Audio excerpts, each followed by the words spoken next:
Alors, imaginez un peu.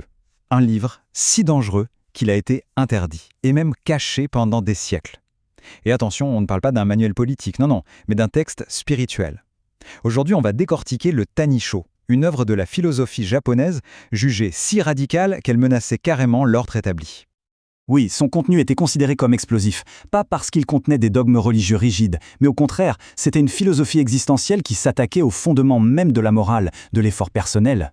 Une idée qui remet en question tout ce qu'on pense savoir sur le bien et le mal. Voilà le mystère qu'on va essayer de percer ensemble. Parce que pour vraiment saisir la puissance de la réponse du Tanisho, il faut d'abord ressentir tout le poids du désespoir qu'il a vu naître. On se transporte donc au Japon, au XIIIe siècle. Mais attention, il faut oublier les images de cartes postales, les jardins zen, les samouraïs parfaits. La réalité de cette époque, c'est le chaos absolu. C'était, pour le dire simplement, un enfer sur Terre. Les famines, les épidémies, les tremblements de terre, tout ça dévastait le pays. Et comme si ça ne suffisait pas, une guerre civile interminable a fait s'effondrer le système politique, laissant la place à une dictature militaire brutale. La mort était juste partout. À ce chaos matériel, il faut ajouter une crise spirituelle totale, le Mappo. C'était cette croyance, cette prophétie terrible, que l'humanité était devenue tellement corrompue que les enseignements du Bouddha ne servaient plus à rien. Imaginez un peu importe les efforts, les prières, les bonnes actions, le salut était devenu impossible. C'était le désespoir spirituel à son paroxysme. Il faut bien comprendre qu'à cette époque, le salut, c'était un luxe. Il était réservé à une toute petite élite. Des moines qui pouvaient passer leur vie à faire des rituels compliqués ou des nobles assez riches pour construire des temples. Mais pour le paysan, le soldat, le pêcheur, eh bien pour eux, les portes du salut étaient fermées à double tour. Il n'y avait absolument aucune issue.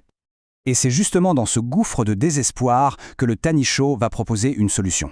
Une solution tellement révolutionnaire qu'elle en devient, dangereuse. Cette solution, c'est le Tariki, qu'on pourrait traduire par l'autre pouvoir. Et l'idée, elle est complètement contre-intuitive. Il ne faut pas essayer plus fort, non. Il faut au contraire arrêter d'essayer. C'est l'acte radical d'abandonner cette idée qu'on peut tout contrôler avec son petit ego et de faire confiance à une puissance bien plus vaste que soi. C'est le soulagement d'être accepté tel qu'on est, avec toutes ses imperfections. Et ça nous amène à la phrase la plus célèbre et la plus choquante de tout le livre. Le maître Shinron déclare « Même la bonne personne atteint la terre pure. À plus forte raison, la personne méchante. C'est un renversement complet de toute la logique morale et religieuse. Si même les bons sont sauvés, alors les mauvais le seraient encore plus facilement? Comment est-ce que ça peut avoir le moindre sens ?» Ce concept a un nom, Hakunin Shoki. C'est cette idée folle que la personne méchante est en fait la cible principale du salut. Pour comprendre ça, le Tanisho nous oblige à redéfinir complètement ce qu'on entend par bon et mauvais. Et voilà la distinction, elle est cruciale.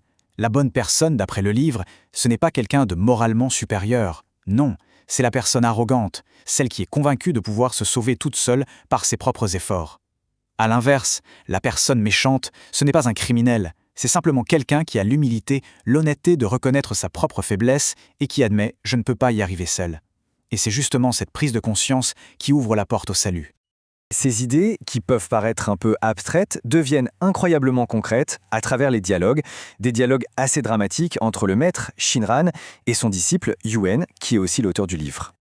Alors pour bien illustrer son propos, Shinran va soumettre son disciple le plus fidèle, Yuen, à une sorte de test psychologique. Il lui pose une question toute simple.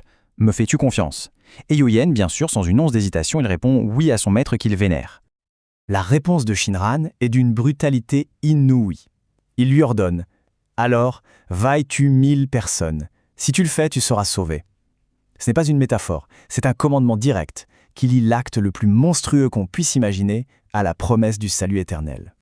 Yuen est terrifié, complètement pris au piège. D'un côté, sa loyauté absolue envers son maître, de l'autre, cet ordre impossible. Il se met à trembler et il finit par avouer son impuissance. « Je ne peux pas faire ça. » Et c'est là que la leçon de Shinran frappe de plein fouet. Il révèle à Yuen qu'il ne s'abstient pas de tuer parce qu'il a un bon cœur. Non, il ne le fait pas simplement parce qu'il lui manque la circonstance karmique pour le faire. En gros, notre moralité est fragile. On se croit bon juste parce que la vie ne nous a pas encore poussés dans nos derniers retranchements. C'est une leçon d'une cruauté terrible qui brise l'illusion de notre propre vertu.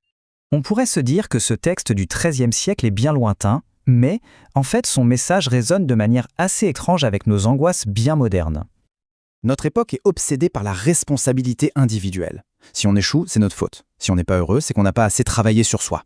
Cette pression constante à la perfection, c'est une source immense d'épuisement et d'anxiété. Et face à ces mots bien de notre temps, le Tanisho propose sa prescription vieille de 700 ans.